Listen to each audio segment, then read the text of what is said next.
This game recap is brought to you by Manscaped's Foot Duster Foot Deodorant. Say goodbye to stinky foot funk with this essential deodorant spray. Head over to manscaped.com and use the promo code SACCITY for 20% off and free worldwide shipping. The Foot Duster Foot Deodorant by Manscaped. The best protection any place below the waist. But the other Monday Night Football game that took place, it was the Philadelphia Eagles taking down the Minnesota Vikings 24-7, pushing Kirk Cousins' record on Monday Night Football to 2-10, and those two wins coming against the Chicago Bears. So if we're really counting things, it's 0-10 against or on Monday Night Football. It was a great performance from pretty much from both ends, both sides of the ball for the Philadelphia Eagles. Jalen Hurts was incredible in this game. He started the game 10 for 10, which was the highest, was most consecutive completions for him to start a game. He's been, I think Jalen Hurts has been incredible for the Philadelphia Eagles to start the season in both the Lions game and this game. What are you seeing from him that makes him so special?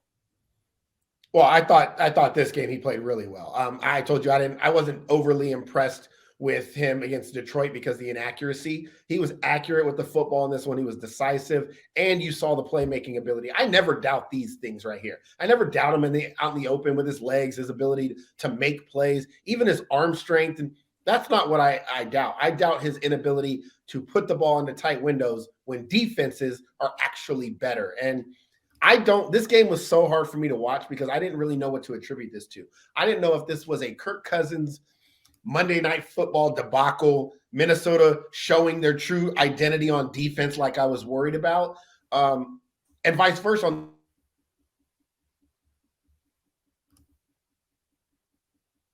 the Eagles, damn it, you stupid son of a, or if it was Kirk Cousins because he gave them 3 balls like right in their hands. It wasn't any scheme. It wasn't Darius Slay obviously was locking down, but he threw it right to him.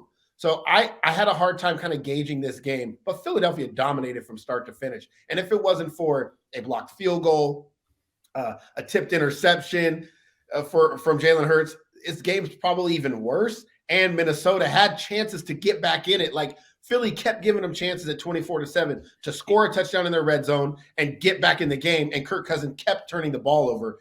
And to me, it was more about that than it was anything else. And so if when I take victory laps, I enjoy it. Where was the special offense that Kevin O'Connell was supposed to bring against a defense in Philadelphia who, yes, they were at home. Yes, they played better than they played week 1 against Detroit, but Detroit ran up and down the field on them. Yeah. And you're Minnesota and you're supposed to have this dynamic Dalvin Cook and Thielen and Jefferson, and you couldn't do anything. That's where I was going to go with this. Is this performance from the Philadelphia Eagles, or is this performance from the Minnesota Vikings offense more of a telling sign of what the Eagles defense can do, or more of a sign of problems in Minnesota? Because we saw what the Minnesota Vikings offense did last week against the Packers defense that we consider one of the best in the league. So it's like, which Vikings offense is it? Is it? And what worries me about this whole thing is that a new coach, new system, new everything. And last season we saw this team come down to the wire and lose games, and they could not finish games. I worry that now there's going to be an inconsistency problem. And obviously it's just 2 weeks in, and we can't really there's still lots of football left, but you don't want to have these inconsistency problems, especially with an offense that is supposed to be the key to your victories here, because we have thought their defense has been their weakness. And I mean, only allowing 24 points to the Philadelphia Eagles is, I guess, good to say, but that's not. Their defense got shredded. Yeah, Jalen Hurts defense got shredded in that first half, and they kind of tapered it off. The running game was shredding them. Minnesota's defense looked bad yesterday. They got lucky in some circumstances, but they did not look good at all yesterday. Yeah. I think to your point, I don't know. I'm going to be honest. I don't know. Watching that game, I really could not tell. But I knew they couldn't get off the field on third down. I knew they gave up almost 500 yards of offense on defense. And despite all the talk about Zimmer and what he brings or what he doesn't bring, there's one thing that Mike Zimmer always had, and that he played at a pace that allowed Minnesota to be in football games. And when you bring in an up-tempo type of guy in Kevin O'Connell, this is very much what happened to Cliff Kingsbury early in his with Arizona, is you bring this up-paced tempo, throw the ball, and you find yourself in 3 and outs a lot. And so you don't move the football. And so when you don't move the football, you give the other team the ball back, and they're in rhythm. So they go and they go and they go. And you do find yourself in more blowout games, more games that are decided by more points. And yes, it's positive in some aspects, but in the other aspects, it's like this. Philly's the one who dominated this game. There is going to be inconsistencies with this team because Kirk Cousins himself is inconsistent.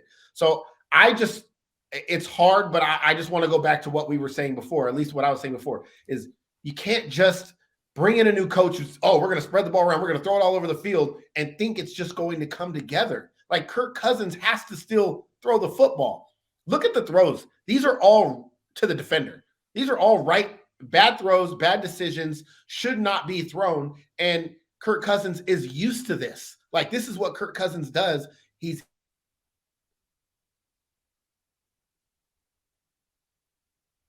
inconsistent. I don't know if this is good Philly defense or bad Minnesota offense. I think it's a combination of both. But This is where I always say, like, I will wait till next week. How will Minnesota respond offensively, and how will Philly's defense respond? Because I've seen one good, one bad, and one good, one bad from their team. So now we need more evidence. We need more proof. But I was encouraged with Philadelphia's play. I think they're playing fairly well on the defensive side of the ball in certain aspects, and really well on the offensive side of the ball through 2 weeks. So Philadelphia definitely has some encouraging things going forward.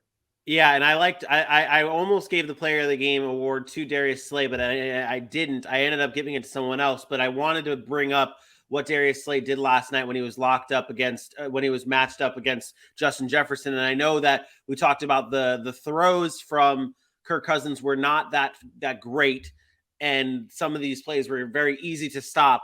But when you're guarding one of the best wide receivers, if not the best wide receiver in the NFL, and you're only allowing one catch, you got 2 picks, and targeted 6 times, like that's good. So shout out Darius Slay in this game. He was all over. We saw the interception earlier. This pick that he ran back. I mean, this is Darius Slay. This is exactly why you went out and paid. And not to mention they have James Bradbury on the other side. Like, this is good to have Darius Slay here to make these plays. But my player of the game just went to Jalen Hurts. And then maybe this is chalk.